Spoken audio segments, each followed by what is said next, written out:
Say hello to Derek the drunk, an easily impressionable, unemployed flyperson. While most of his time aboard the station is spent at the bar, he would soon find himself devoted to the fire god. And of course, alcohol was involved. Like any other flyperson, Derek spent his time running around the halls trying to get into trouble, playing arcade machines, and drunkenly performing bad songs on an electric guitar. After the bartender left for a little bit, Derek attempted to get over the counter to get some free booze. He would be caught and thrown back over the counter. The bartender said that if he did it again, he would be banned from the bar. Derek decided for once to follow the advice of those court-mandated AA meetings and instead roamed the halls of the station performing to anyone unfortunate enough to cross his path. But people aren't perfect, and Derek is the definitive opposite, as he quickly found himself at the bottom of a bottle once again.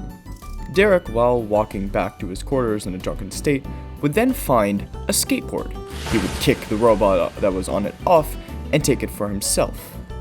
This was dangerous for several reasons. The first reason was simply that Derek had never ridden a skateboard before, and it showed. The second reason was simply put. No matter your tolerance, you should not ride a skateboard while intoxicated. Derek was very much intoxicated. And the third reason? Derek is a public nuisance. Regardless of this, Derek would still ride around his skateboard around the halls until he conveniently crashed inside of the medical center. He would eventually be arrested for these crimes, but would manage to cut the zip ties off. Rules are only as effective as they are enforced, and Derek managed to get out of a lot of laws. Now, Derek didn't feel bad for his crimes and the people he hurt, but he figured he better make penance with the big man upstairs anyway, as he sought out the chaplain. But what he found instead was the church room covered in blood and bonfires. He also immediately set himself on fire. He was dragged to the medical ward by the chief chaplain and was left there for a little while. There, he also met a meat man named Gog, who ate his own arm for someone called the fire god. Derek decided he would investigate more if he survived his current injuries. Derek would survive the surgery and go back to his usual shenanigans, or so he thought. As first, before going back to skateboarding around the halls with a shot of vodka in his hand, he wanted to go investigate the chaplain and the fire god. Expected is not what he found, as he found himself in the middle of a cult that was currently burning all of the books in the library, and instantly joined. There he was introduced to the 5 disciples, but the notable ones are Robert the chaplain and Gog the meat man, who ate his own arm and carried a sacred chainsaw sword to kill the heretics. Regardless of Derek's morals, Derek's first job was to help collect all of the books in the library and burn them in the bonfires. The library had been cleared out and was also being developed into more space for Church of the Fire God.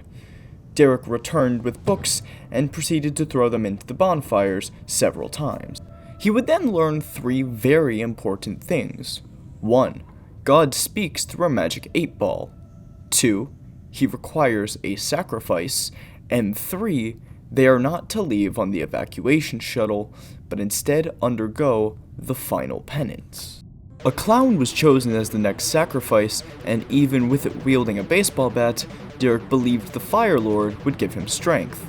It did not, and even with another disciple chasing after the clown much faster than Derek, oppression is stronger than belief, as the security guard shot him several times. There was another disciple meeting as the lead chaplain talked about how the blasphemous must burn. God came back from the medical bay, apparently having chopped off one of his arms as a sacrifice to the Fire Lord. The chaplain talked about what they must do about all of the heretics, and everyone collectively decided on an atomic bomb. This would take a considerable amount of time to build, but they had to try something. The heretics must burn.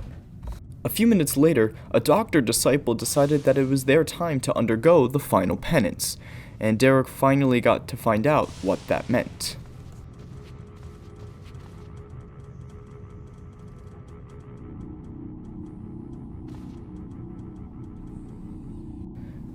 The rest of the disciples looked on as the doctor burned to a crisp inside of the bonfire. The chaplain eventually pulled him out, as the fire god had commanded it. everyone looked upon the charred corpse of the doctor and felt nothing but the Fire Lord's light. They had done good. A little while later, Gog would follow suit, but the Fire Lord did not want Gog to die, and thus Gog was rushed to medbay. A heretic would force their way in, saying that the disciples is the one who killed them, talking about how the Fire Lord wasn't real. Derek attempted to reason with them and preach the good word of the Fire Lord, but they were not up for it. They would eventually leave as the chaplain returned the legendary and sacred chainsword. Derek then assisted in the death of another heretic, leaving them on the ground to die, as they were eventually dragged into the hallway by another disciple. They would be used as a sign for others.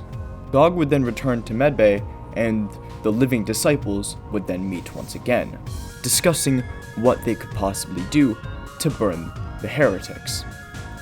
They discussed the fact that Lava Land was where the Fire Lord is strongest, and if they could make it there, perhaps there they could be saved.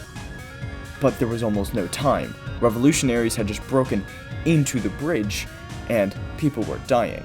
The emergency evacuation shuttle was already on its way. They did not have a lot of time left. Quickly, the chaplain decided it was time for the penance.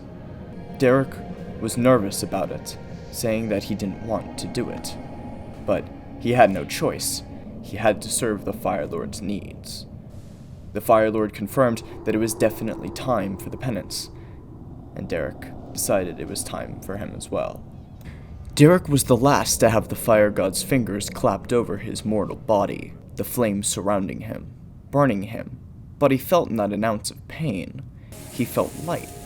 He felt truth. He felt salvation.